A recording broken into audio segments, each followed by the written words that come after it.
لیکن جناب علی رضی اللہ تعالیٰ عنہ کو باقی بھی بہت ساری کنیتیں تھیں، القابات تھے، لیکن جو سب سے زیادہ کنیت پسند تھی وہ ابو تراب تھی۔ کہ کوئی اگر آپ کو ابو تراب کہتا تو آپ کو بڑا اچھا لگتا تھا۔ وجہ یہ تھی اس لقب کی، اس کنیت کی، کہ ایک دن جناب سیدنا محمد مصطفیٰ صلی اللہ علیہ وآلہ وسلم اپنی صاحبزادی سیدہ فاطمہ کے گھر تشریف لے گئے۔ تو جب وہاں تشریف لے گئے تو دیکھا کہ جناب علی وہاں موجود نہیں ہیں، تو پوچھا کہ اے فاطمہ، علی کہاں ہے؟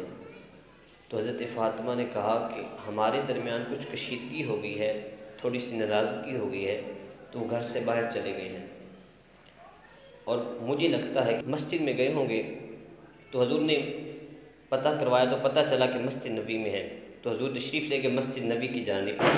جب مسجد نبی میں پہنچے تو جا کے دیکھا، کیونکہ فرش کچے ہوتے تھے اس وقت، دیکھا جناب علی مسجد نبی کے فرش پر آرام فرما رہے ہیں، سو رہے ہیں۔